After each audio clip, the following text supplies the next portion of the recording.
You think I'd marry damaged goods? Logan Pierce's voice cut through the Crystal Palace like a blade. Megan Sloan stood frozen in her wedding dress, 200 guests staring as her fiancé walked through the door with another woman's hand in his. This here's my wife. Married her this morning in Denver. He looked at Megan with something close to pity. You're pretty enough, Darlin, but I need a woman with fire, not silk. Someone who won't break the first time life gets hard. If you want to see how Megan survives this devastation, and what happens when a stranger offers her an impossible choice, subscribe to this channel and stay until the end. Comment your city below so I can see how far this story travels. Megan's hands wouldn't stop shaking. Not when Logan turned his back on her. Not when his new wife, a dark-haired woman with rouge on her cheeks and a dress that looked more saloon than sanctuary, smiled at the crowd like she'd won something. Not when the whispers started spreading through the room like wildfire through dry grass. Did you know? Poor thing. The Sloans must be mortified. Her mother's hand gripped her arm, fingernails digging through the silk. Smile, Eleanor Sloan hissed. Do not let them see you break. But Megan was already breaking, had been breaking for months, maybe years, held together by nothing but the expectations everyone had pinned to her like decorations on a Christmas tree. Pretty Megan. Proper Megan. The daughter who would save the family ranch through a strategic marriage. Her father pushed through the crowd, his face the color of old leather left too long in the sun. Thomas Sloan had built an empire from nothing, and he looked at his daughter now like she was the one thing he couldn't fix. What did you do? His voice was low, dangerous. What did you say to him? Nothing. The word came out smaller than she'd intended. Papa, I didn't.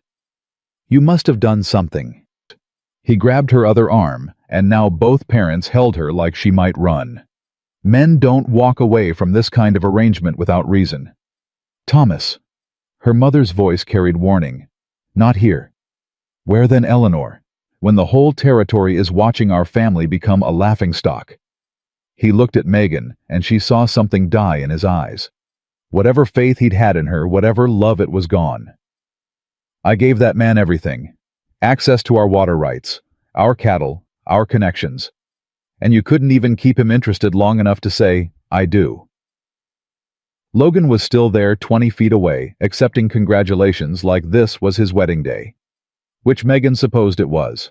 Just not with her. She's got spirit, he was saying loud enough for everyone to hear. That's what a man needs on the frontier, not some China doll who'll shatter first time the wind blows wrong. The dark-haired woman laughed, the sound carrying across the room. Oh, Logan, you're terrible. Just honest, sweetheart. Just honest. Megan felt something crack inside her chest. Not her heart that implied she'd given it to Logan Pierce in the first place. This was different. This was the sound of every carefully constructed plan, every sacrifice, every quiet surrender to what her parents wanted shattering at once. I need to leave. She pulled away from her mother's grip. Megan, wait. No. She yanked free from her father, too, and the force of it surprised all three of them. I'm leaving. You walk out that door, and you're walking out on this family, her father said. You understand me. This is your fault, your responsibility to fix. How? The word came out sharp, almost a laugh. How do I fix a man marrying someone else? You should have been warmer, sweeter, given him what he needed instead of playing the ice queen.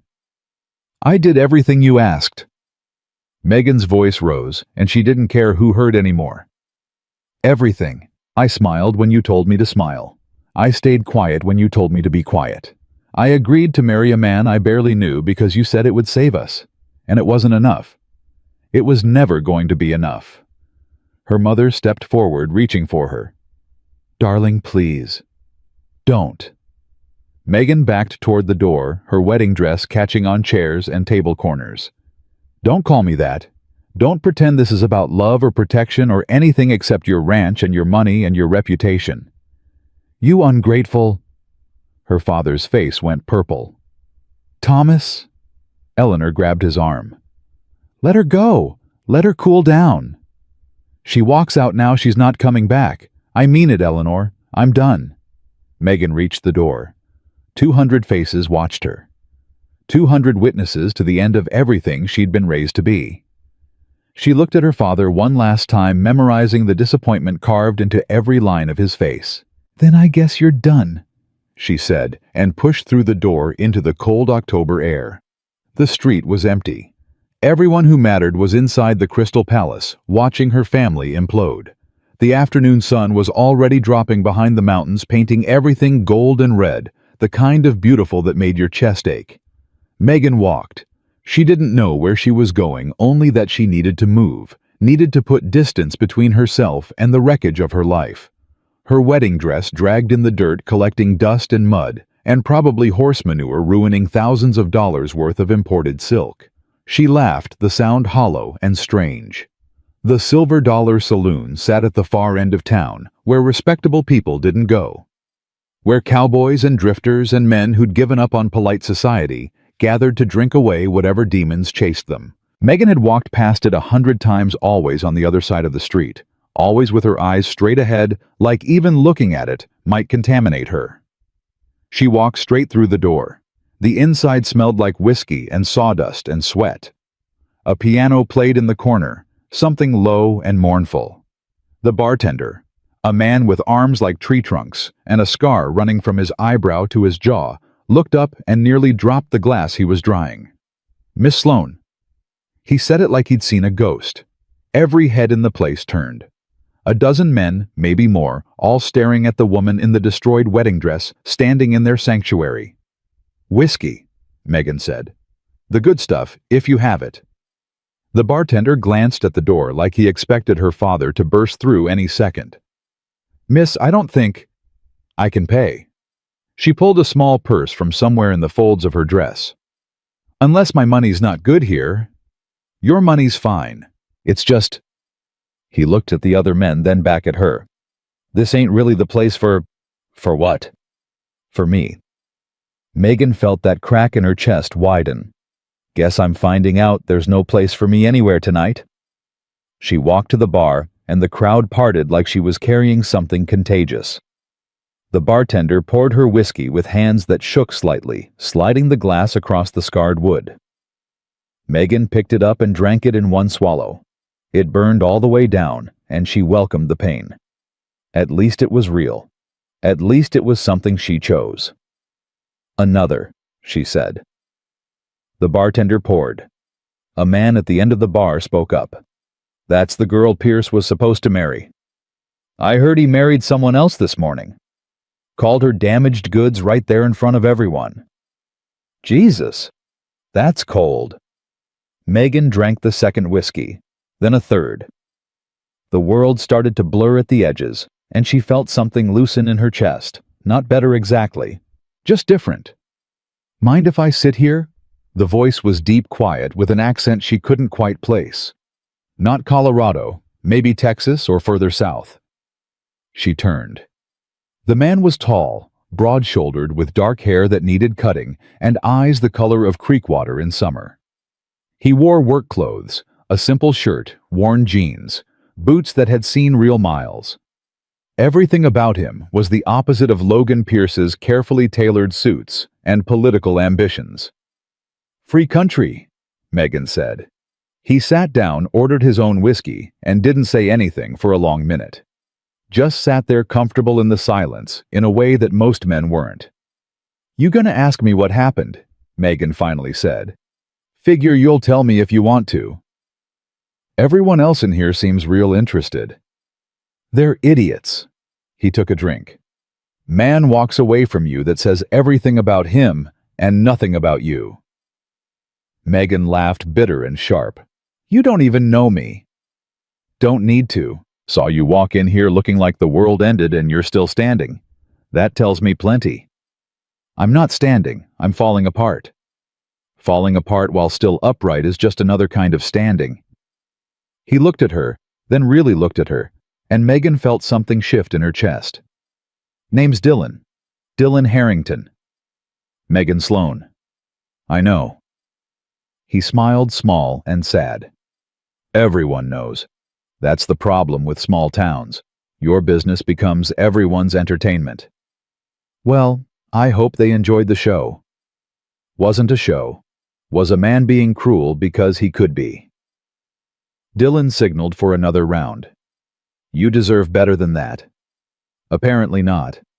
My father made it real clear whose fault this was. Your father's wrong. You don't know him either. Don't need to. Any man who blames his daughter for another man's cowardice isn't thinking straight. Dylan's voice stayed quiet, but there was steel underneath. That's what it was, you know. Cowardice. Pierce wanted out of whatever arrangement y'all had, and instead of being honest about it, he humiliated you publicly. That's the act of a small man trying to feel big. Megan felt tears threatening and forced them back. She would not cry. Not here. Not in front of strangers who would talk about it for weeks. Why are you being nice to me? She asked. Why wouldn't I be? Because I'm damaged goods, apparently. Dylan set his glass down hard enough to make the bartender look over. That man's a fool. You want to know what I see when I look at you? What? Someone brave enough to walk out of that church. Someone strong enough to walk in here where she knew she'd be judged. Someone who's been told her whole life what to be and who to be it for, and just now decided she's done listening. He leaned closer, and Megan could smell leather and horses, and something clean like creek water. That ain't damaged. That's steel. The tears came anyway, hot and fast. Megan tried to turn away, but Dylan caught her hand, just held it, his palm warm and calloused against hers. It's okay to break, he said quietly. Long as you don't stay broken. I don't know how to be anything else right now. Then be broken for tonight. Tomorrow you figure out what comes next. The bartender brought another round without being asked. Megan realized the whole saloon had gone quiet, everyone pretending not to listen while hanging on every word. They're all staring, she said. Let 'em. They'll find something else to talk about by next week. I don't have a next week. I don't have anything. Dylan was quiet for a moment. Then, you got a choice to make. What choice? You can go back. Apologize to your father, grovel to Pierce, try to salvage whatever life they had planned for you. He paused. Or you can start over. Build something new. Something yours. With what? I don't have money. Skills. Nothing except a good name, and I just destroyed that. You got yourself. That's more than most people have. That's not enough. It's everything. Dylan turned to face her fully, his expression serious. Listen to me. I walked away from my family 5 years ago. They were rich, powerful, wanted me to be something I wasn't. I said no. Packed a bag, rode west, and didn't look back. And now I got a small ranch about 20 miles from here. Nothing fancy. Just me, some horses, land that's mine. I work hard, sleep well, answer to nobody. He squeezed her hand. Point is, life doesn't end just because the plan changes. Sometimes that's when it actually starts. Megan looked at their joined hands. Why are you telling me this? Because I recognize that look in your eyes. That's the look of someone standing at a crossroads, trying to decide which way leads home. He smiled, and it transformed his whole face. Want to know a secret? What? Neither direction leads home. Home's something you build, not something you find. The piano player started a new song, something faster, and a few men got up to dance with the saloon girls who'd been watching from the corners. Life moving on like it always did, indifferent to individual tragedy. I can't go back, Megan said quietly. Even if I wanted to, my father meant what he said. Then don't go back. Go forward. Where? Dylan was quiet for a long moment. Then he said something that changed everything. Darlin, if a cowboy's what you need, I reckon I could be yours. Megan's breath caught. What? I'm serious. He turned her hand over, traced a line across her palm. You need a way out, a fresh start. I got land, a house, and a life I'd be willing to share. You don't even know me. I know enough. Know you're brave. Know you're honest. Know you just walked away from everything because you won't be something you're not. He met her eyes. That's more than most marriages start with. That's crazy. Maybe. But so is watching a good woman get destroyed because some politician wanted to make himself look big. Dylan's voice dropped lower. I ain't asking you to love me. Ain't asking for anything except the chance to show you that life can be different than what you've been taught. This is insane. Probably. He smiled. But you walked into this saloon in a wedding dress. Seems like you were already halfway to doing something crazy. Megan's mind spun. This couldn't be real. Men didn't propose to strangers. Women didn't accept. This was the kind of thing that happened in dime novels, not real life. But then again, nothing about tonight was real life. Real life was predictable, controlled, safe. Real life had ended the moment Logan Pierce walked through that door. Why would you do this? She asked. Help me. Because someone should have helped me when I was where you are. Because I got more space in my life than I know what to do with. Because... He stopped, started again. Because I've been watching you around town for 2 years, and I always thought you looked like a bird in a cage. Too pretty for the bars, too smart not to know they were there. You've been watching me. Not in a strange way, just noticing. Wondering what you'd be like if you weren't always having to be perfect. He shrugged. Guess I'm about to find out. The bartender cleared his throat. Dylan, you sure about this? Mac, you know me. When have I ever not been sure? There's being sure, and then there's marrying a woman you just met. Sometimes the best decisions are the quick ones. Megan pulled her hand away, needing space to think. This is moving too fast. You got somewhere else to be. She almost laughed. No. Family to go home to? No. Money for a hotel? A little, not much. Dylan spread his hands. Then what are you losing by saying yes? My mind, apparently. Maybe. Or maybe you're finally using it for the first time. He stood up, offered his hand. Come on, walk with me. Megan took his hand before she could think better of it. Let him lead her outside away from the watching eyes and whispered speculation.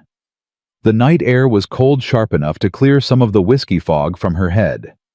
They walked down the street past closed shops and quiet houses where families were having dinner, where life was normal and predictable and safe. I don't love you, Megan said. Good. That makes 2 of us. Then why? Because love's not what you need right now. You need a partner. Someone who'll work beside you, not control you. Someone who sees you as an equal, not property. Dylan stopped walking, turned to face her. I can be that.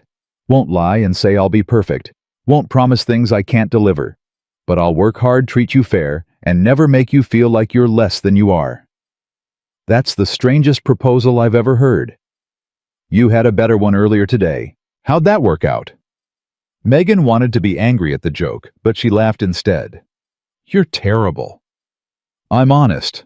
That's different. He took both her hands now.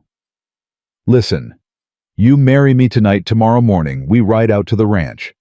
You don't like it. You don't like me. You can leave. I won't stop you. But at least you'll have had one night where you weren't someone's pawn. One night where you chose. One night, Megan repeated. Maybe more, maybe less. That's up to you. She looked at him. Really looked at him, trying to see past the kindness to whatever trap might be waiting. But all she saw was a man who seemed tired of being alone, offering company to someone who'd just learned what alone actually meant.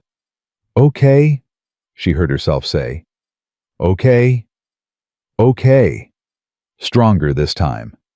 Let's do something crazy.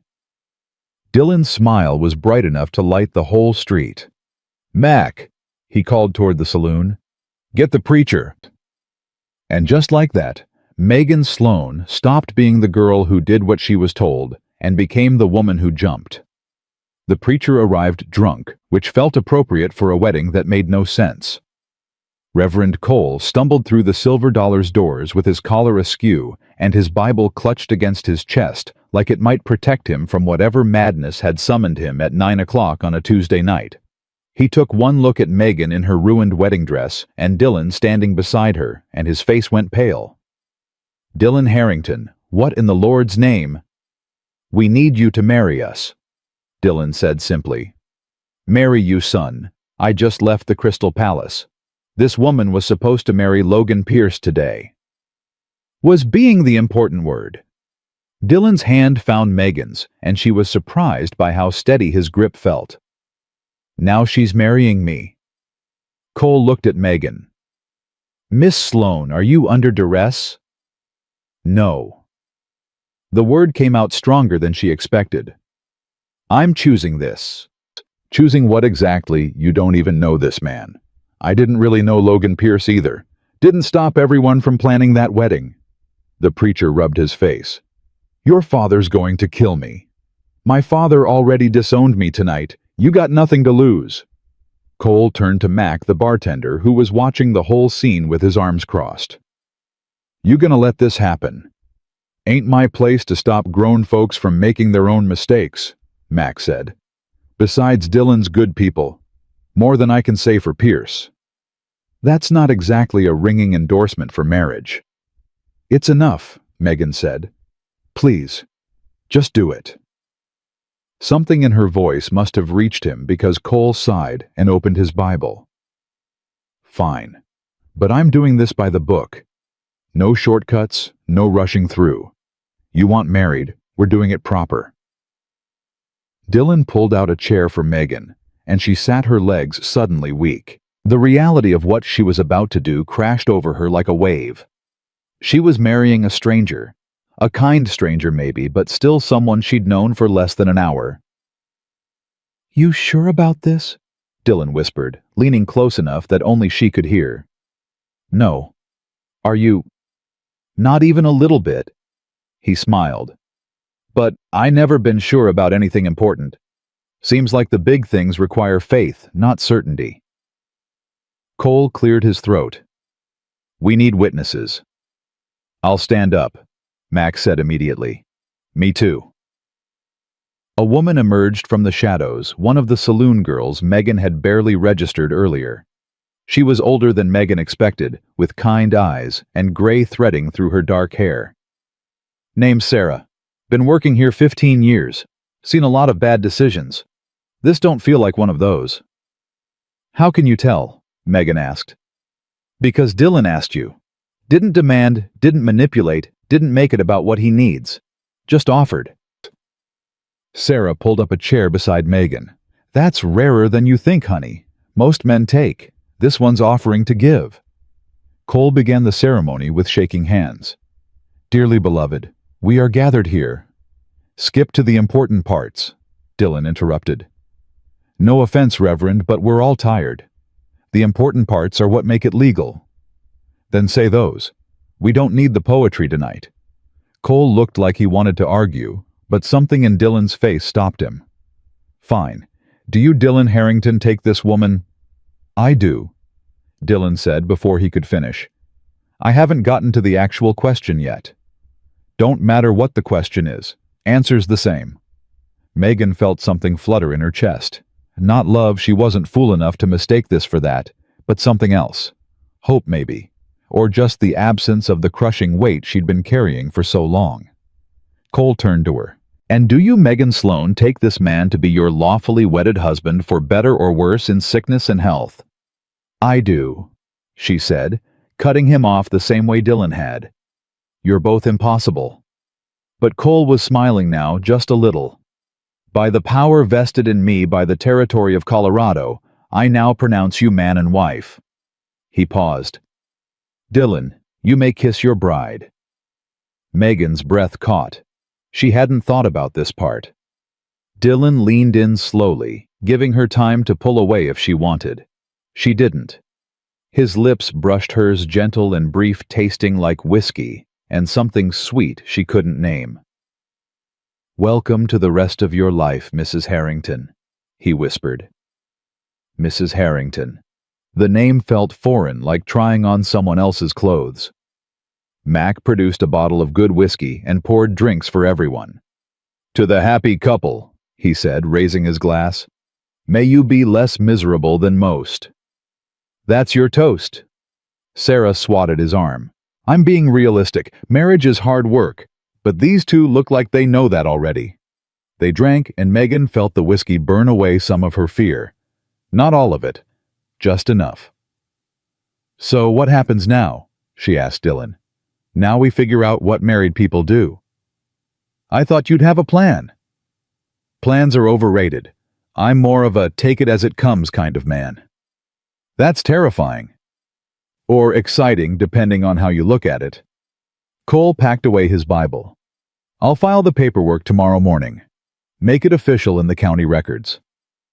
You do that. Dylan pulled out some bills and handed them over. For your trouble. This is twice what I usually charge. Consider it a bribe to keep quiet about this for at least 12 hours. Give us a head start before the gossip machine gets rolling. Cole pocketed the money. I'll do my best. But you know how news travels in this town. I do. That's why we're leaving before sunrise. Megan's head snapped up. We're leaving tonight. Not much reason to stay, is there? Unless you want to be here when your father finds out. She thought about Thomas Sloane's face when he learned she'd married a cowboy in a saloon. The rage, the humiliation. Part of her wanted to see it, wanted to watch him realize that his control over her had evaporated. But a larger part just wanted to disappear to start over somewhere where nobody knew who she was supposed to be. No, she said. Let's go. You got anything you need to collect clothes, belongings? Everything's at my parents' house. The house she'd lived in her whole life that she'd left 5 hours ago thinking she'd return as Logan Pierce's wife. I can't go back there. Then we'll buy new. Dylan stood offering his hand. You ready? Megan looked around the silver dollar at Mac and Sarah and Cole, and the handful of cowboys who'd witnessed the strangest wedding Colorado had probably ever seen. These people strangers, all of them had shown her more kindness in one night than her own family had in months. Thank you, she said to all of them, for this, for not judging. Honey, we're in no position to judge anyone, Sarah said. You just take care of yourself. And if he don't treat you right, she glared at Dylan. You come back here. We'll sort him out. Dylan laughed. Yes, ma'am. They left through the back door, Dylan's hand steady on the small of Megan's back. The alley was dark and cold, smelling of horses and waste, and the peculiar emptiness that came after midnight. 2 horses stood tied to a post. One was a massive black gelding, the other a smaller roan mare. That's Thunder, Dylan said, nodding to the black. And that pretty lady there is Rosie. She's yours now if you want her. Mine. Every woman needs her own horse. Independence starts with being able to leave if you need to. The words hit Megan harder than she expected. You're giving me a way out. I'm giving you a choice. Same thing I've been giving you all night. He untied Rosie and handed Megan the reins. You know how to ride? In a side saddle with proper gear. Well, tonight you're riding astride in a wedding dress. Think you can manage? I have no idea. That's the spirit. Dylan helped her up, his hands strong and sure. The dress tangled around her legs, silk bunching and tearing. Megan didn't care. That dress represented everything she was leaving behind. Dylan mounted Thunder with easy grace, like he and the horse were one creature. It's about 20 miles to the ranch. We'll take it slow stop if you need to rest. I won't need to rest. That stubbornness is gonna serve you well. He clicked his tongue, and Thunder started moving. Rosie followed, and Megan grabbed the saddle horn to keep from falling. They rode through town, past the Crystal Palace, where earlier tonight everything had fallen apart. The building was dark, now empty. Whatever celebration Logan Pierce had been enjoying was over. Megan wondered if he was thinking about her at all, or if she'd already become just a story he'd tell at parties. Remember that time I dumped the Sloane girl at the altar? You're thinking too loud, Dylan said. "How can you tell?" "Because you got that look, like you're chewing on something bitter." Just wondering if Pierce is laughing about this. Probably. Mean people usually do. Dylan guided Thunder onto the main road heading west. But here's the thing about mean people: their laughter don't last. Eventually they run out of people to hurt, and then they're just alone with themselves. That's a special kind of hell. You sound like you know from experience. My father was the meanest son of a bitch in 3 counties, spent his whole life making everyone around him miserable, thinking it made him strong. Dylan's voice went quiet. Died alone in a house full of people. That's when I learned that power and love are different things. He had one, never got close to the other. Is that why you left? Part of it. Mostly I left because I realized I was becoming him, using his words, his methods, treating people like they were tools instead of human beings. He looked at her. I didn't like who I was when I was there. Out here, I get to choose who I am every single day. Megan adjusted her grip on the reins. Who did you choose to be? Someone honest, someone fair, someone who works for what he has instead of taking it. He smiled in the darkness. Someone who marries strange women in saloons and hopes it works out. That last part seems reckless. Maybe. But calculated risks never got anyone anything interesting. They rode in comfortable silence for a while, the only sounds the horses' hooves and the wind through the grass. Megan had never been out this late, had never seen the territory like this, empty and wild, and somehow more honest than it was during the day. The stars overhead were so bright they hurt to look at. Dylan. Yeah. Why did you really do this offer to marry me? He was quiet for so long she thought he might not answer. Then, you really want to know? Yes. I've been alone for 5 years. Built something good, something mine, but nobody to share it with. Tried courting women the normal way, dances, church socials, all that proper nonsense. But every woman I met wanted me to be something I'm not. Wanted the politeness, without the honesty, the appearance, without the substance. And you think I'm different? I think you just walked away from a life built entirely on appearance. Yeah, I think you're different. He glanced at her. Plus, I've been watching you around town like I said. Saw how you'd look at the mountains when you thought nobody was paying attention. That longing look like you wanted to run toward them instead of always away. I did want that. I know. I recognize it because I felt the same thing before I left my family. That hunger for something real, something that's yours instead of theirs. He paused. Figured we might want the same things. Figured that was as good a foundation as any. A coyote called in the distance, lonely and haunting. Rosie's ears flicked, but she didn't spook. What if this is a mistake? Megan asked. Then we'll figure it out. Make a new plan. That's the thing about mistakes. They're only permanent if you refuse to change course. You make it sound easy. It ain't easy. It's just necessary. Dylan pointed ahead. See, that ridge ranch is just past there. Another hour, maybe less.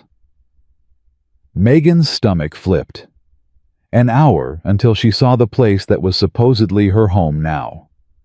An hour until she had to figure out what it meant to be married to a man she didn't know. Dylan, I need to tell you something. What's that? I don't know how to be a wife. The real kind, I mean. Not the decorative kind my mother was training me to be. Good. Because I don't know how to be a husband, so we'll both be terrible at it together. That's not reassuring. It's honest. He smiled at her, and even in the darkness, she could see the warmth in it. Megan, I don't need you to be perfect. Don't need you to cook fancy meals or throw parties or any of that society nonsense. Just need you to be present. To work beside me, talk to me, be honest with me. Can you do that? I think so. Then we're already ahead of most couples. They crested the ridge and the valley opened up below them. Megan couldn't see much in the darkness, just shapes and shadows that might be buildings, fences, livestock. her new life invisible until morning. "It's not much," Dylan said, and for the first time all night he sounded uncertain. "The house needs work. The barn too. Most of what I got is tied up in horses and land. But it's mine. Nobody can take it away. Nobody can tell me what to do with it." "Ours," Megan corrected. "You said mine. But it's ours now. Right?" Dylan looked at her, something shifting in his expression. "Yeah, ours." They rode down into the valley, and Megan felt the last piece of her old life fall away. She wasn't Megan Sloan anymore. Wasn't the perfect daughter, the strategic bride, the woman who'd been shaped and molded to serve someone else's ambition. She was Megan Harrington now, whoever that turned out to be. And for the first time in her life, that uncertainty didn't feel like fear. It felt like freedom. The ranch house materialized from the darkness, small, rough-hewn, nothing like the mansion she'd grown up in. Dylan helped her down from Rosie, and Megan stumbled, her legs stiff from the ride. "Easy," he said, steadying her. "You did good for your first real ride. I can't feel my legs." "That'll pass. Come morning you'll be sore as hell, but it passes." He led the horses to a small barn, talking to them soft and low as he unsaddled them. Megan watched, fascinated by the competence in his movements. This was a man who knew what he was doing, who'd built this life through work instead of inheritance. "You can go inside," Dylan said. "Door's unlocked. I'll be in soon as I get these two settled."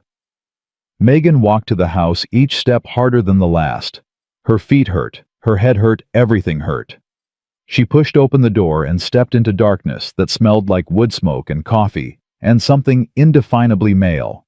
She didn't try to find a lamp, just sank down onto what felt like a bench near the door and let the exhaustion crash over her. 12 hours ago, she'd been preparing for her wedding to Logan Pierce, her whole future mapped out and inevitable. Now she was sitting in a stranger's house, married to a cowboy, with no idea what came next. Dylan came in a few minutes later, and she heard him moving around in the darkness. A match struck, and lamplight bloomed warm and golden. The house was even smaller than she'd thought, one main room with a stove and table and chairs, two doors leading to what must be bedrooms or storage. "You hungry?" Dylan asked. "No." "Thirsty?" "No." "Tired?" "Yes." He gestured to one of the doors. "That's the bedroom. Take it. I'll sleep out here." Megan looked up at him. "We're married." "We are. So why are you sleeping out here?" Dylan crouched down so they were eye level. "Because you married me out of necessity, not desire. I ain't gonna push for anything you're not ready to give. When and if you want more than separate rooms, you let me know. Until then, I sleep out here." That's... She didn't know what it was. Honorable, maybe? Or crazy? Or both. "Go to bed, Megan. Morning's gonna come early, and tomorrow we figure out how to actually live together." She stood swaying slightly and walked to the bedroom door, turned back. "Dylan? Yeah. Thank you. For tonight. For all of it." "Don't thank me yet. You might hate it here by next week." "Maybe." She smiled, surprising herself. "But it'll be my choice to hate it. That's worth something." "Yeah," he said softly. "It is." Megan closed the door behind her, found the bed in the darkness, and collapsed onto it fully dressed. The mattress was lumpy, the blankets rough, and it was the best she'd felt in years. Outside, she heard Dylan moving around, settling in for the night. Her husband. The word still felt strange, but less terrifying than it had hours ago. She'd jumped, and somehow, impossibly, she was still flying. Tomorrow, she'd figure out how to land. Tonight, she just let herself fall. Morning came too early, announced by roosters and sunlight stabbing through thin curtains. Megan woke disoriented, her body screaming from yesterday's ride, her mind struggling to piece together where she was and why everything felt wrong. Then she remembered. The wedding, the humiliation, Dylan, the marriage. She sat up too fast and immediately regretted it. Every muscle protested, her back felt like someone had beaten it with a hammer, and her thighs burned with a pain she'd never experienced. This was what real riding did to a body that had only known side saddles and gentle trots through manicured parks. The bedroom door opened without warning, and Dylan stood there holding a cup of something that steamed. "You're awake. Good. Coffee." Megan pulled the blanket up higher, suddenly aware she was still wearing yesterday's ruined wedding dress. "You can't just walk in here. It's my house. It's also my bedroom now, apparently." "Fair point." He set the cup on a small table near the bed. "How you feeling?" "Like I got trampled by a horse." "That's about right for your first long ride. Drink the coffee. It'll help." "Will it make my legs work again?" "No, but you'll care less about it." He crossed his arms, leaning against the doorframe. "We got work to do today. Lots of it. You gonna be able to move?" "I don't know. What time is it at 6:30? Megan wanted to die. "In the morning." "That's generally when 6:30 happens." Dylan's mouth twitched. "You're not a morning person." "I'm not a ranch person.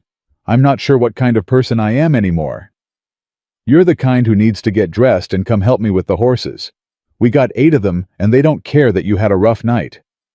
He left before she could argue, and Megan forced herself out of bed. Her legs nearly buckled.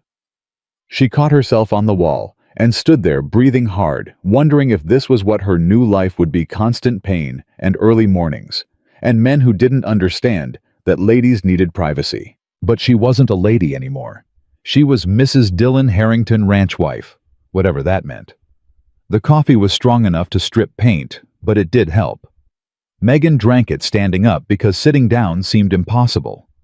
She looked around the room properly for the first time: rough wooden walls, simple furniture, everything functional and nothing decorative. The opposite of her bedroom at her parents' house, where every surface had held some delicate thing her mother insisted was necessary for a proper young woman. She needed clothes. Real clothes, not silk and lace. But all she had was this destroyed wedding dress. Megan opened the bedroom door. Dylan was at the stove frying something that smelled like bacon and heaven. "I don't have anything to wear." He glanced at her. "Check the chest by the window. Might be something that fits." She found a trunk filled with men's clothes, shirts and pants that must have been Dylan's. She pulled out the smallest shirt she could find and a pair of pants that would need a belt. "These are yours." "They're all I got, unless you want to work in that dress." "I can't wear men's clothing." "Why not?" "Because it's not proper." Dylan turned from the stove, spatula in hand. "Megan, you married a stranger in a saloon last night. I think we're past worrying about proper." He had a point. She took the clothes back to the bedroom and changed, struggling with buttons and fabric that felt foreign against her skin. The pants hung loose on her hips, even with a belt cinched tight. The shirt swallowed her. But she could move in them, could breathe. That was something. When she came out, Dylan looked her over and nodded. "Better. Now you look like someone who can work." "I don't know how to work." "Not the kind you mean." "Then you'll learn." He handed her a plate piled with bacon, eggs, and biscuits that looked slightly burned. "Eat fast. Daylight's wasting." They ate in silence, and Megan forced down food even though her stomach was in knots. This was really happening. She was really here, married to this man, about to do work she had no idea how to do. "Dylan." "Yeah." "What if I'm terrible at this?" "You will be. Everyone's terrible at first." He sopped up egg with a biscuit. "But terrible is just the starting point. You get better by doing, not by worrying about doing." "That's not how I was raised." "I know. You were raised to be perfect from the start, never make mistakes, always be what other people needed." He looked at her directly. "That ends today. Here you get to be bad at things. You get to fail. You get to try again. That's the whole point." Megan set down her fork. "I don't know if I can do this." "Sure you can. You already did the hardest part." "What was that?" "You showed up." They finished eating, and Dylan led her outside into morning light that hurt her eyes.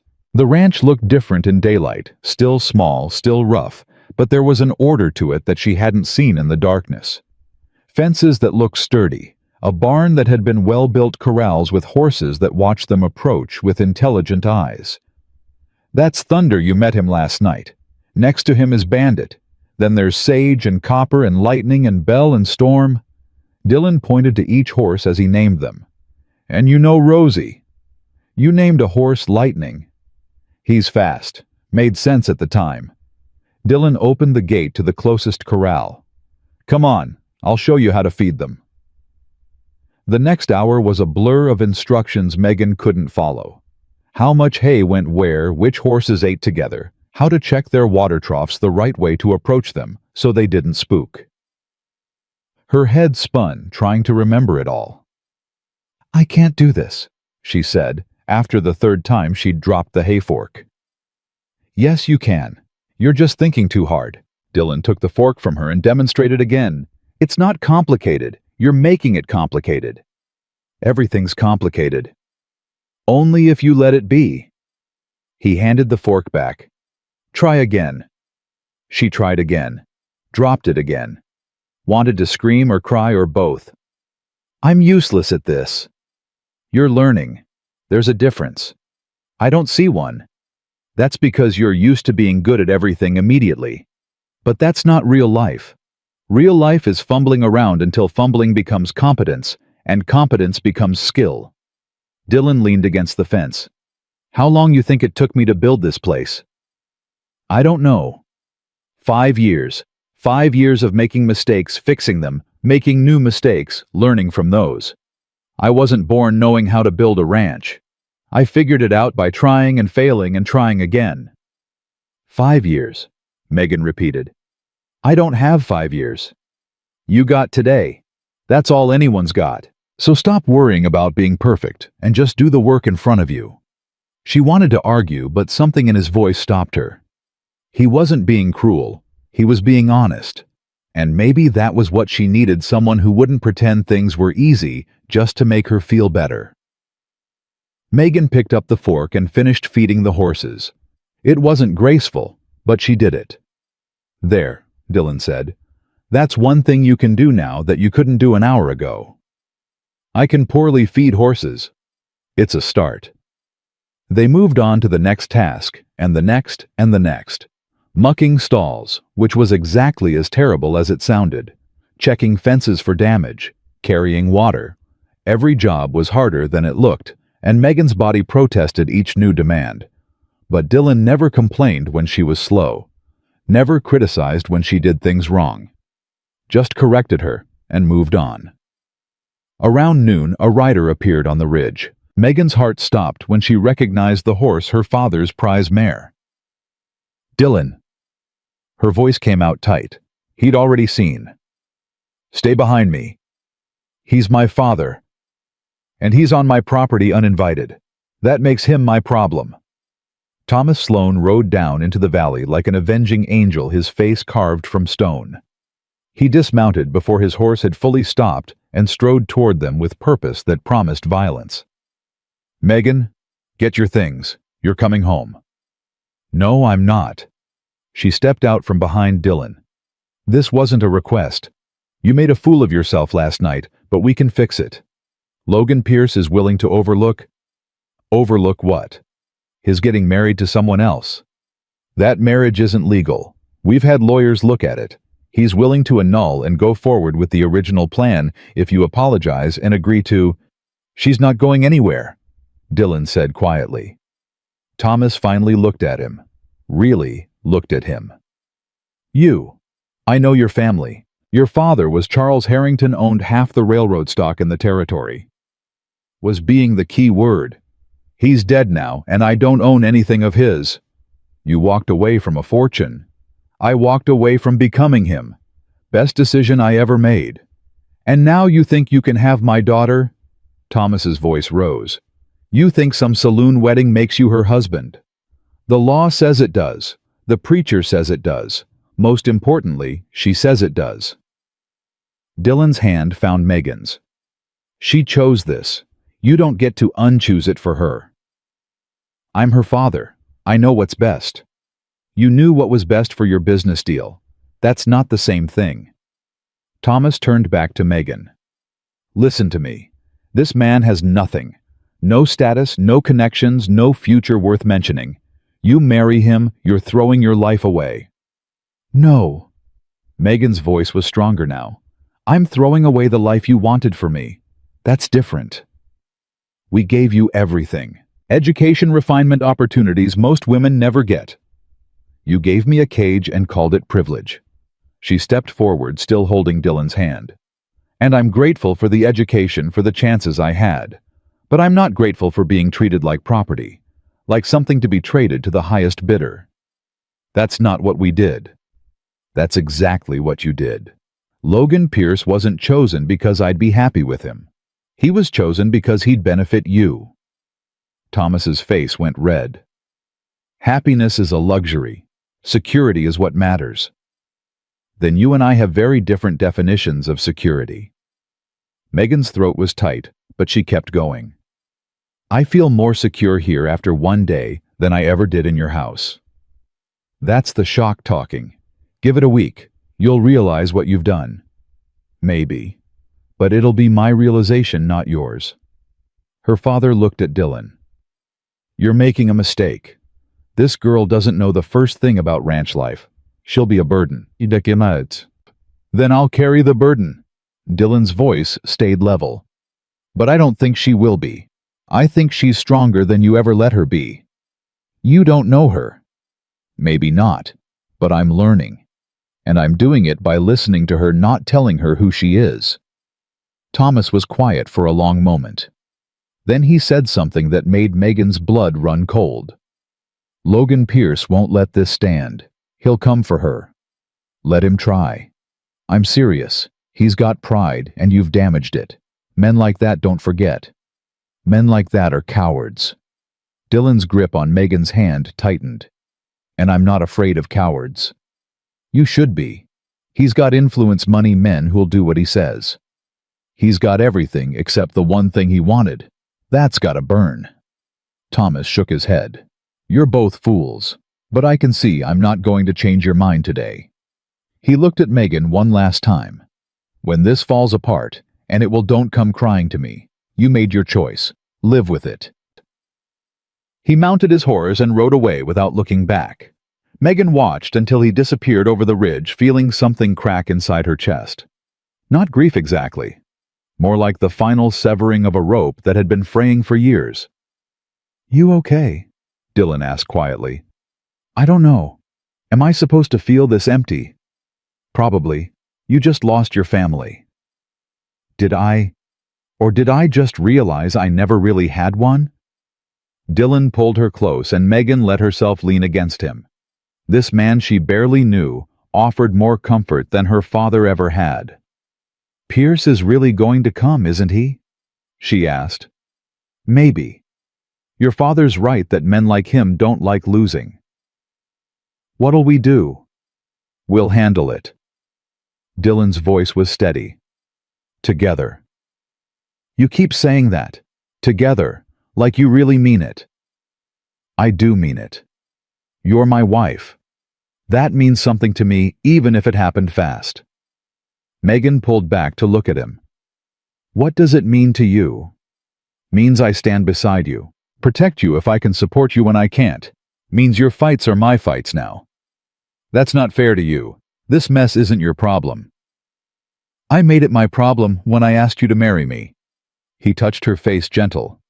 No taking it back now. You might want to, when things get hard.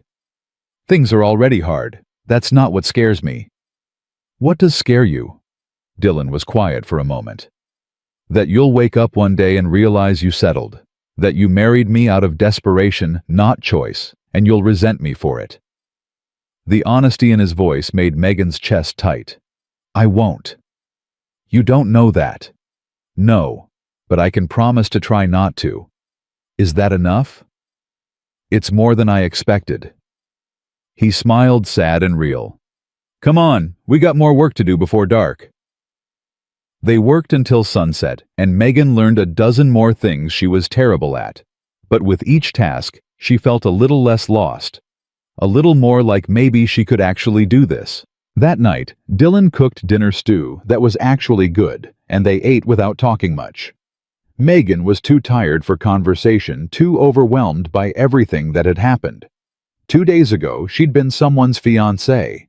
Now, she was someone's wife. The speed of it was dizzying. Dylan. Yeah. Thank you for standing up to my father today. That's what husbands do. Not all of them. Logan wouldn't have. Logan's an idiot. Dylan set down his spoon. And before you argue, think about it. He had you and he walked away. That's the definition of stupid. You don't know me well enough to say that. I know enough. Know you're brave and honest and willing to work even when everything hurts. He looked at her across the table. That's more than most people ever show me. Megan felt heat rise in her face. You barely know me. Then we'll keep learning. That's how this work is, right?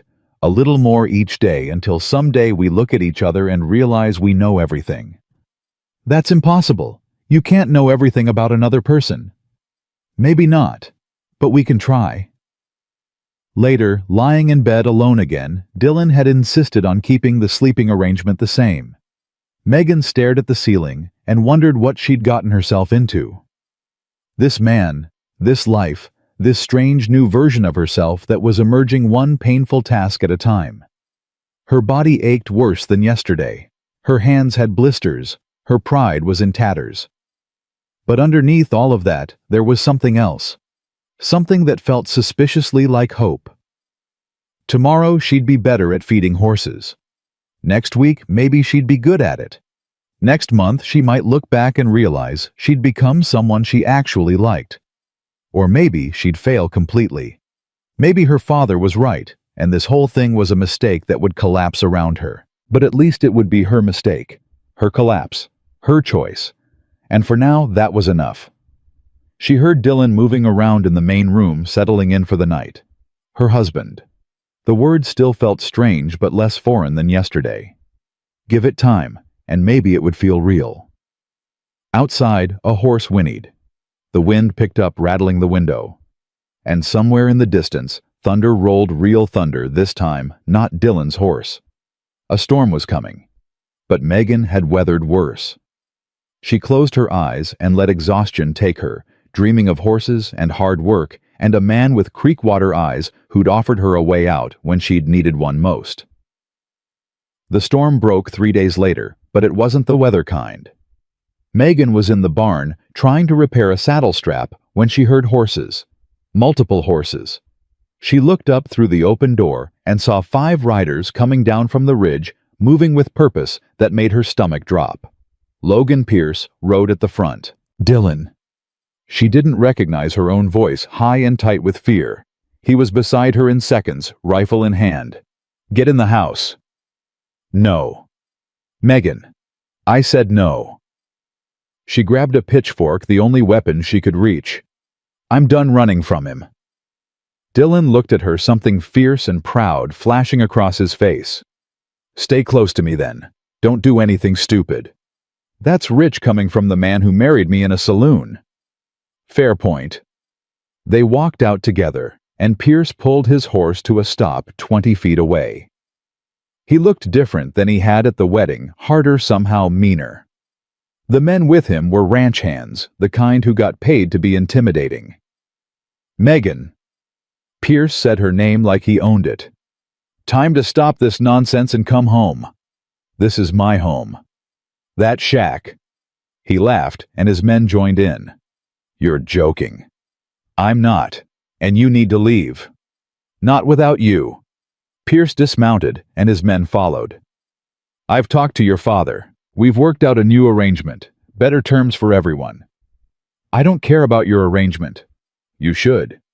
I'm offering to forgive what you did. Take you back, make you my wife like we planned. All you have to do is admit this was a mistake. Dylan stepped forward. She's already married, to me. That's not a real marriage. You took advantage of a woman in distress. I offered her a choice. That's more than you did. Pierce's jaw tightened. Harrington is it I know about you. Rich boy playing cowboy pretending he's not just slumming until he gets bored. Funny. I could say the same about you. Politician playing rancher buying your way into power because earning it was too hard. Watch your mouth. Or what you'll do what exactly...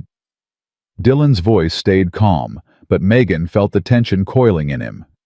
You got no claim on her, no rights, nothing except wounded pride, and that's your problem, not mine. Pierce turned back to Megan. Is this really what you want? A man with nothing? A life of scraping by? Yes? You're lying to yourself. I'm not.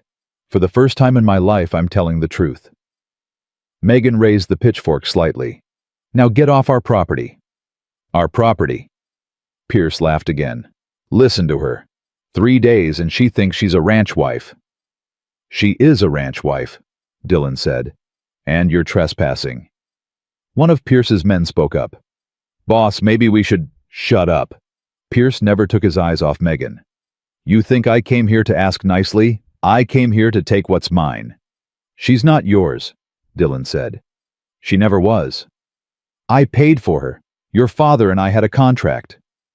I'm not property, Megan said, her voice shaking with rage. And any contract my father made doesn't bind me. You're wrong about that. Pierce pulled a paper from his coat. This here's a breach of contract lawsuit. Your father's ranch is collateral. He defaults on our agreement because you won't honor it, he loses everything. Megan's blood ran cold. You're blaming him for what you did. I'm holding him accountable for raising a daughter who breaks her word. I never gave my word. I was told what to do, and I finally refused. Same thing. No, it's really not. Dylan's hand tightened on the rifle. And that paper doesn't mean anything here. Take it to court if you want. But she's not going with you. Pierce smiled, and it was the ugliest thing Megan had ever seen. I was hoping you'd say that. He nodded to his men. Bring her. The ranch hands moved forward, and everything happened too fast. Dylan raised the rifle, and Pierce drew a pistol, and Megan was swinging the pitchfork before she knew what she was doing. One of the men grabbed for her, and she caught him in the shoulder with the tines. He yelled, stumbled back. Megan down! Dylan's voice cracked like thunder. She dropped, and he fired over her head. The shot went wide deliberately, but it froze everyone. Next one won't miss, Dylan said. Pierce laughed. You're not going to shoot me. Try me. You shoot me, you'll hang. Self-defense doesn't work when there's 5 witnesses saying otherwise. Then I guess we all die here today. Dylan's voice went flat, empty of everything except certainty. Because I'm not letting you take her. The moment stretched brittle and dangerous. Megan could hear her heart pounding, could feel sweat running down her back despite the cold. Then someone else spoke. That's enough, Logan. Everyone turned. Thomas Sloan rode into the yard, and behind him were a dozen men ranch hands from the Sloan property, all armed. Father. Megan couldn't process what she was seeing. Thomas dismounted slowly. Put the gun away, Logan. Stay out of this, Thomas. This is between me and your daughter. No, it's between you and me. Thomas walked forward until he was standing between Dylan and Pierce. I came here to tell my daughter I was wrong. Found you here instead threatening her. That simplifies things. I'm not threatening. I'm reclaiming what's mine. She was never yours. I see that now. Thomas looked at Megan, and his face was different than it had been 3 days ago. Older maybe, or just more honest. I came here to apologize. To tell you that you were right about everything. Papa, let me finish, please. He turned back to Pierce. The deal's off, Logan. All of it. Keep your money, keep your influence. My daughter's not for sale. You'll lose the ranch. Maybe. But I'll keep my soul. Thomas's voice hardened. And if you push this lawsuit, I'll make sure everyone in the territory knows exactly why the deal fell through. How you humiliated my daughter publicly, then tried to force her back out of spite. That's not what happened. That's exactly what happened. And I'll testify to it in court.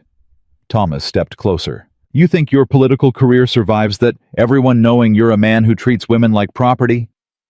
Pierce's face went red. You're making a mistake. I've made plenty. This isn't one of them. Thomas nodded to his men. Escort Mr. Pierce off this property. If he resists, you have my permission to make him regret it. The Sloan Ranch hands moved forward, and Pierce's men looked at each other nervously. They were outnumbered 2-1, and everyone knew it. This isn't over, Pierce said. Yes, it is. Thomas's voice was final. Go home, Logan. Find someone who wants you. My daughter's not available. Pierce stared at Megan one last time, and she stared back. She wasn't afraid anymore. Whatever power he'd had over her was gone, burned away by 3 days of hard work, and a man who treated her like an equal. You're making the biggest mistake of your life, Pierce said. No. Megan's voice was steady. The biggest mistake was ever agreeing to marry you in the first place. This is me fixing it. He left with his men, and the Sloan Ranch hands followed to make sure they kept going. The yard went quiet except for the wind and the horses shifting nervously. Thomas turned to Megan. I'm sorry. For what? For everything. For treating you like a business asset instead of my daughter. For not listening when you tried to tell me you weren't happy. For blaming you when Pierce humiliated you. He paused, struggling. For not being the father you deserved. Megan felt tears coming and didn't fight them. Why now? Why'd you change your mind? Your mother. She sat me down 2 nights ago and told me if I didn't fix this, she'd leave me. Thomas smiled sadly. 30 years of marriage, and that's the first time she's ever threatened that. Made me realize what I was about to lose for the sake of pride and money. She said that. She said a lot more than that. Most of it about what a fool I've been. He looked at Dylan. You treat her right. I do my best. That's all any of us can do. Thomas held out his hand. I'm sorry for how I acted before. You seem like a decent man. Dylan shook his hand. Thank you, sir. Don't thank me. Thank your wife.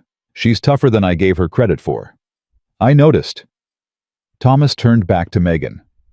I know I can't undo what happened, can't take back the things I said, but I'd like to try to be better, if you'll let me. Megan looked at her father, really looked at him, and saw something she'd never seen before. Humility, maybe even understanding. I'd like that, she said quietly. Can I hug you?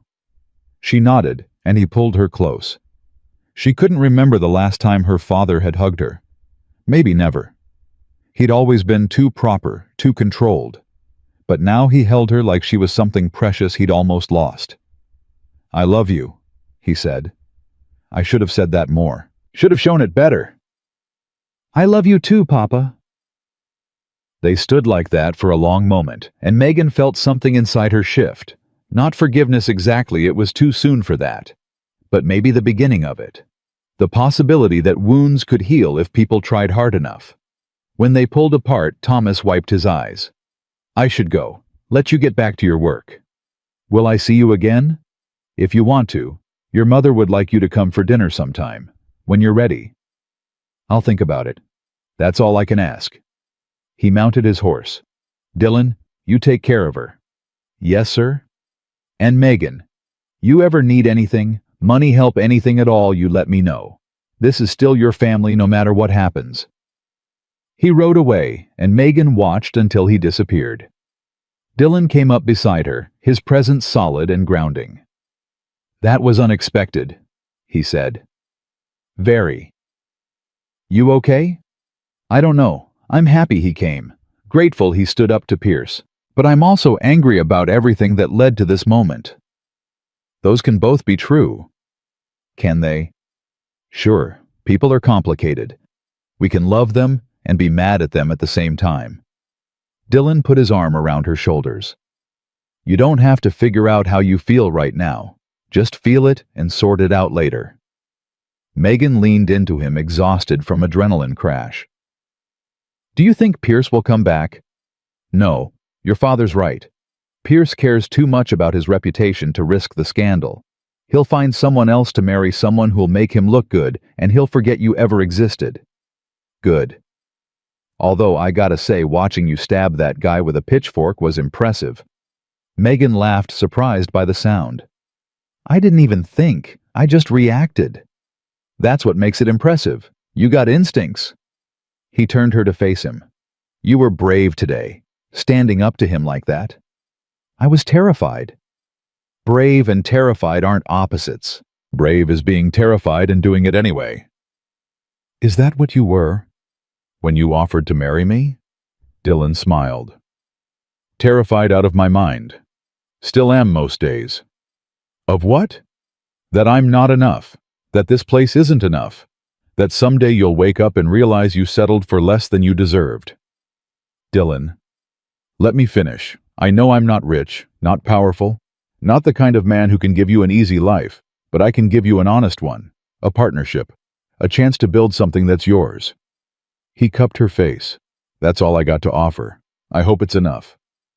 Megan looked at this man who'd become her husband almost by accident, who'd stood between her and danger without hesitation, who'd given her space to be herself instead of demanding she be someone else. It's enough, she said. More than enough. He kissed her then, and it was different from the brief press of lips at their wedding. This was real, deliberate, full of something that might become love if they gave it time. When they pulled apart, Megan was breathing hard. Dylan. Yeah. I think I want to stop sleeping in separate rooms.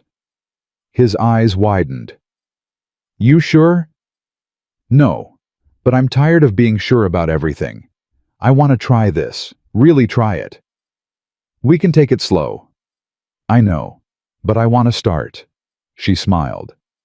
Unless you've changed your mind about wanting me. Not even a little bit. He kissed her again, slower this time. But we got work to finish first. Horses don't care about our revelations. Always with the horses. Horses keep us alive. Romance can wait until after dinner. You're terrible at romance. I know, but I'm good at other things. You'll see. They went back to work, but everything felt different now. Lighter somehow. Like the storm had passed and left clean air behind. That night after dinner, Megan moved her few belongings into Dylan's room. He watched from the doorway, nervous in a way she'd never seen him. You can still change your mind, he said. I won't. But you can. Dylan, stop. I'm here because I want to be. She sat on the bed and looked at him. Come here. He crossed the room and sat beside her. They stayed like that for a while, not touching, just sitting in the quiet. I don't know what I'm doing, Megan finally said. Neither do I. That's not reassuring. It's honest. He took her hand. How about we figure it out together? Together. Megan tested the word, found it fit better than it had a week ago. I like the sound of that. Me too. They fell asleep that night, curled together, and when Megan woke in the morning with Dylan's arm around her waist, she felt something she'd never felt before. Home. Not the building, not the ranch, not even the man specifically. Just the feeling that she was exactly where she was supposed to be. The next weeks passed in a blur of work and learning and slowly understanding what it meant to be married to someone who saw her as an equal. Dylan taught her to ride properly, to rope cattle, to fix things that broke. She taught him that talking about feelings wasn't weakness, that asking for help was strength, that marriage worked better when both people bent instead of one breaking. They fought sometimes, loud, honest arguments about money and work and how to do things. But they always came back together, always figured it out, always chose each other at the end of the day. And slowly, without either of them quite noticing when it happened, the partnership they'd built started to feel like love.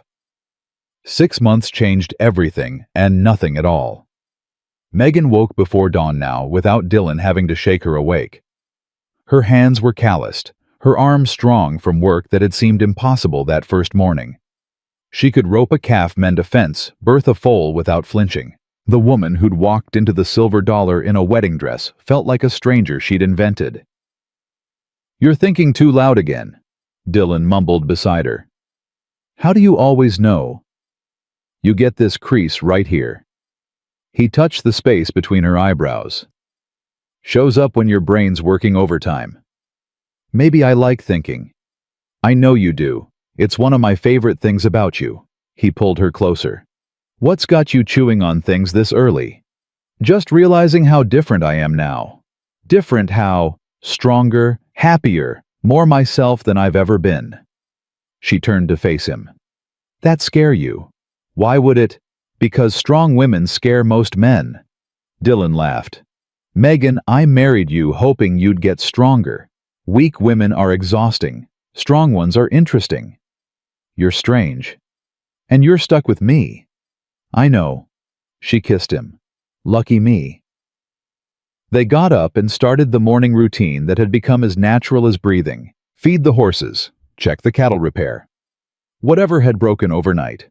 The ranch had grown in 6 months. They'd bought 3 more horses, expanded the pasture, even started talking about hiring help come spring. Over breakfast, Dylan said something that made Megan's coffee cup freeze halfway to her mouth. Your mother sent a letter, invited us to Sunday dinner. When? This Sunday. That's 3 days away.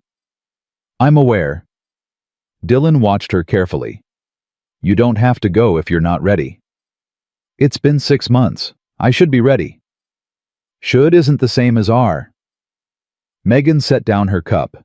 She'd seen her parents twice since that day with Pierce brief awkward visits where everyone was too polite and nothing real got said.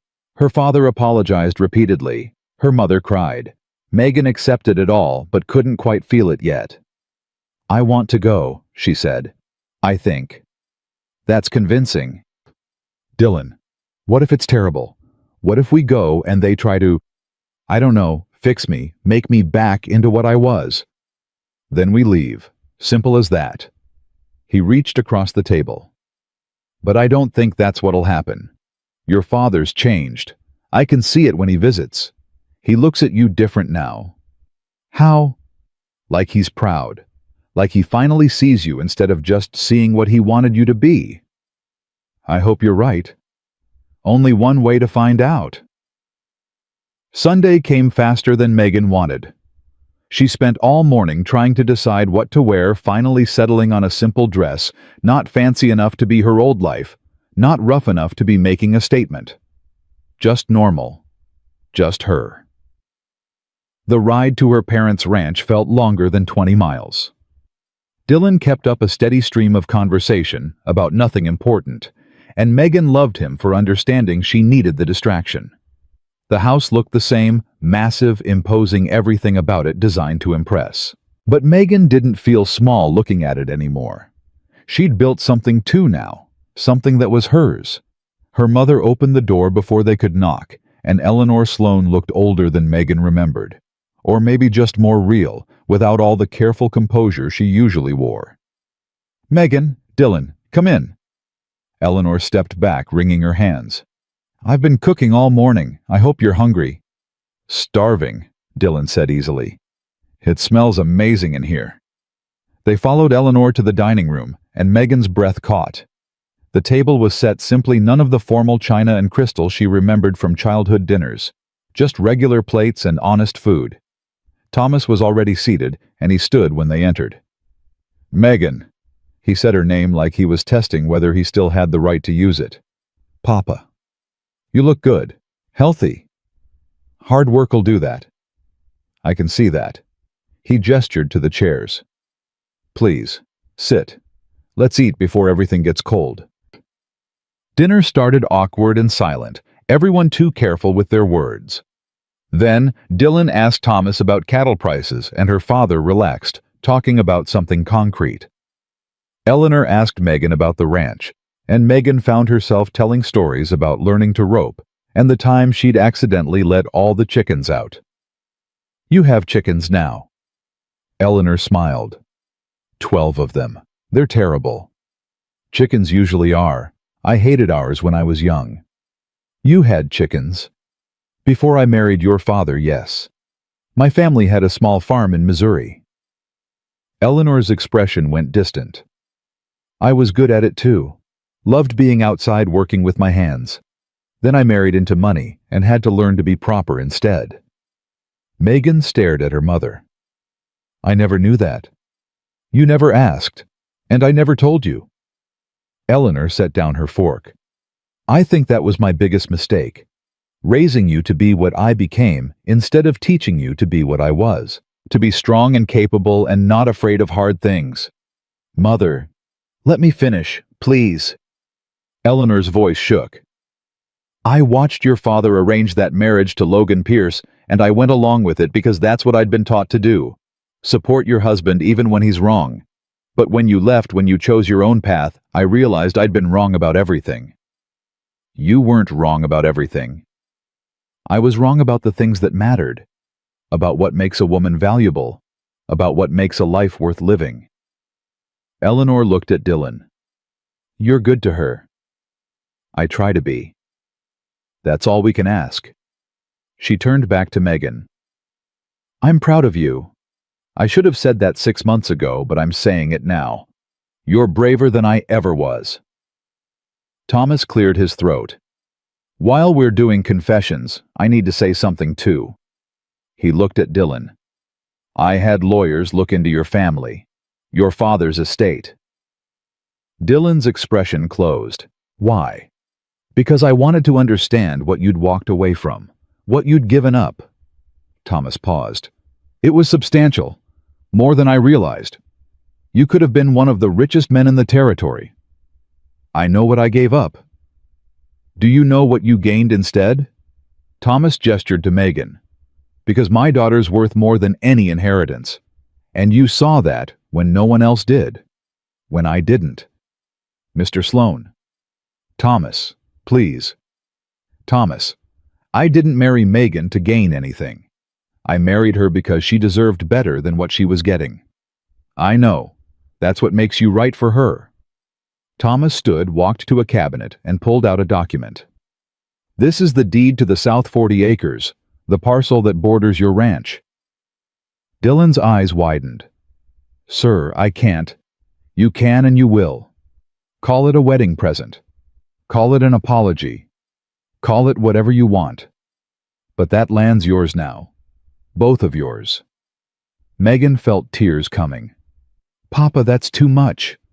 It's not nearly enough, but it's a start. Thomas set the deed in front of Dylan. Build something good there, something that lasts. Show me how a real partnership works. Dylan looked at Megan, and she nodded. He picked up the deed with hands that shook slightly. Thank you. I don't know what else to say. Say you'll take care of my daughter. That's payment enough. After dinner, Eleanor took Megan into the garden while the men talked business. They walked in silence for a while, breathing cold air that smelled like coming snow. Do you love him? Eleanor finally asked. Yes. When did you know? Megan thought about it. There wasn't one moment. It was 100 little ones. Him teaching me to rope. Him standing up to Pierce. Him letting me fail without making me feel weak. Him sleeping on the floor for weeks until I was ready for more. She smiled. It built up so slowly I didn't notice until one day I realized I couldn't imagine life without him. That's how real love works. Not the lightning strike everyone talks about, just gradual certainty. Is that how it was with Papa? No. With your father, it was convenience that became affection, that eventually became love. But I think your way is better. Eleanor stopped walking. I want to tell you something. What? After you left after that horrible day, I couldn't sleep.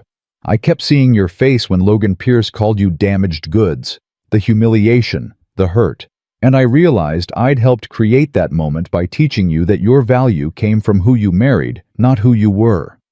Mother. So I told your father that night that either he fixed things with you or I was leaving. First time in 30 years I ever threatened that. First time I'd ever really stood up to him. You said you'd leave. I meant it too. I was tired, Megan. Tired of being the perfect wife. Tired of keeping quiet.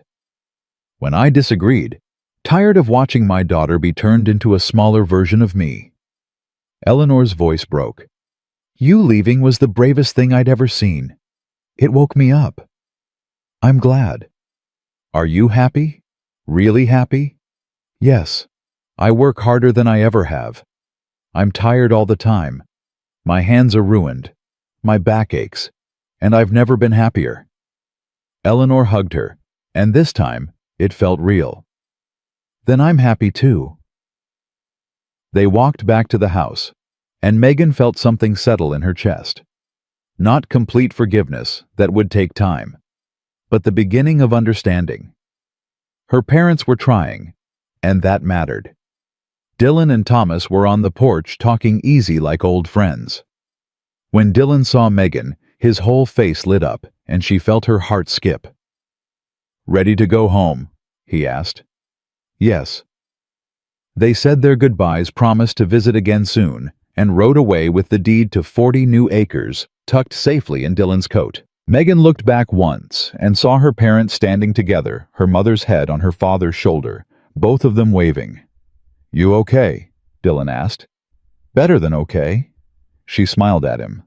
"I got my family back. Different than before, but maybe better." Different usually is better. They rode in comfortable silence until Megan said something that made Dylan pull thunder to a stop. "I'm pregnant." "You're what?" "Pregnant." "About 3 months, I think." Dylan stared at her. 3 months. "How long have you known?" 6 weeks. Maybe 2 months. I wasn't sure at first, and then I was scared to tell you." "Scared why?" "Because we never talked about children. Because everything happened so fast. Because I didn't know if you'd be happy or terrified or—" He kissed her so hard she nearly fell off Rosie. When they broke apart, he was grinning like a fool. "I'm happy. I'm terrified. I'm everything at once." He touched her face. "You're having a baby. We're having a baby." "We're having a baby." He repeated it like he couldn't quite believe it. "Holy hell, Megan, we're having a baby." "You keep saying that." "Because it's the best news I've ever heard." He looked at her stomach, then back at her face. "Are you happy about it?" "Yes, and scared, and excited, and everything at once." "Exactly." They rode the rest of the way home talking about babies and names and how they'd need to add on to the house. Dylan was already planning, already figuring out how to make it work, and Megan loved him for the certainty in his voice. That night, lying in bed with Dylan's hand on her stomach, Megan thought about the woman she'd been 6 months ago. Scared, controlled, living a life that wasn't hers. That woman felt like a story she'd heard, not someone she'd been. "Dylan. Thank you." "For what?" "For asking me to marry you that night. For seeing something in me worth saving." "I didn't save you. You saved yourself." "Maybe, but you gave me the chance to do it." He kissed her temple. "We saved each other. That's how this works." 3 years passed before Megan really understood what Dylan had meant. The ranch prospered in ways neither of them expected. The 40 acres Thomas gave them tripled their grazing land. Dylan's reputation for honest horse trading spread, and buyers came from 3 territories over. They hired 2 ranch hands, then 4, built a bigger barn, expanded the house twice. Megan gave birth to a daughter they named Sarah, after the saloon girl who'd been kind when kindness mattered. 14 months later came a son they called Thomas, and her father cried when they told him. But prosperity brought problems too. A harsh winter killed half their cattle. A drought the next summer nearly broke them. Dylan injured his back and couldn't work for 6 weeks. Megan got sick, dangerously sick, and spent 2 months barely able to get out of bed. Through all of it, they held on to each other. They fought when stress got too high. They cried when loss felt too heavy. They celebrated the good days and survived the bad ones. They built something that was bigger than either of them alone could have managed. Logan Pierce lost his bid for territorial governor after a scandal involving embezzled funds. Last Megan heard he'd moved east chasing smaller ambitions. She didn't think about him much anymore. He'd been a catalyst, nothing more. Her parents visited every few weeks, and Eleanor taught Megan things about ranching she'd never learned growing up. Thomas played with his grandchildren and told them stories about their mother's bravery. The wounds healed slowly, but they healed. One evening, 5 years after their saloon wedding, Megan and Dylan sat on the porch, watching the sun set over land that belonged to them. Sarah was chasing fireflies. Thomas was asleep against Dylan's chest. "You ever regret it?" Dylan asked quietly. "Regret what?" "Saying yes that night. Jumping without knowing where you'd land." Megan looked at him, at this man who'd offered her a way out when she'd needed one, who'd worked beside her through everything, who'd never once tried to change her into something she wasn't. "Not for 1 second," she said. "You never." He shifted Thomas to his other shoulder. "Although I'll admit that first morning when you couldn't walk after the ride, I had some doubts." "You had doubts I wanted to die." "I know. You were cursing a blue streak under your breath. You heard that. The whole valley heard that." He grinned. "That's when I knew you'd make it. Anyone who can curse that creatively while barely able to stand has the backbone for ranch life. That's your measure of success. Creative cursing. It's as good as any." Sarah ran up to the porch, breathless and grass-stained. "Mama, I caught 3 fireflies." "That's wonderful, honey." "Papa says fireflies are good luck. Is that true?" Megan looked at Dylan, and he looked back at her, and they both smiled. "Yeah, baby," Megan said. "That's true." Sarah ran off to catch more luck, and Dylan pulled Megan close with his free arm. They sat like that, as darkness fell, the three of them four, when Sarah finally wore herself out and climbed up to join them, breathing together in the quiet. "Megan. Yeah. I love you." 3 simple words he said every day, but they still made her heart skip. "I love you too. Think we'll make it. Make it where, forever. Old age. All of it." Megan thought about the question seriously. About everything they'd survived already. About the work still ahead. About the life they were building, one hard day at a time. "Yeah," she said finally. "I think we will." "How can you be sure?" "Because we already made it through the impossible part. We married strangers and turned them into family. Everything else is just details." Dylan laughed and Sarah stirred against Megan's shoulder. Thomas snored softly. The ranch stretched out around them, quiet and real, and entirely theirs. 5 years ago, Megan Sloan had walked into a saloon in a wedding dress, broken and desperate, and ready for anything except what she got.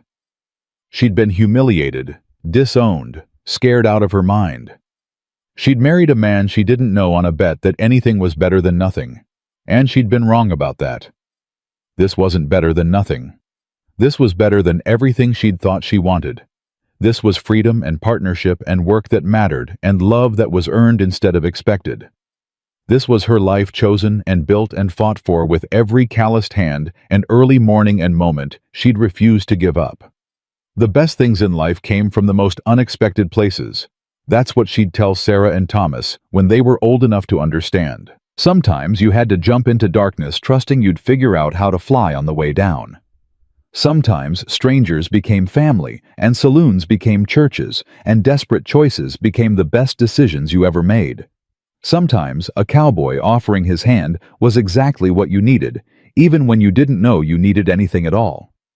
Megan looked at Dylan one more time, memorizing this moment. Her husband, her children, her land, her life, all of it real and hard, and more beautiful than any silk-lined cage could ever be. "Darlin," Dylan said softly. "Yeah. Thank you for saying yes. Thank you for asking." And that was enough. That was everything. That was the life they'd chosen together, and they'd keep choosing it every day for as long as they both breathed.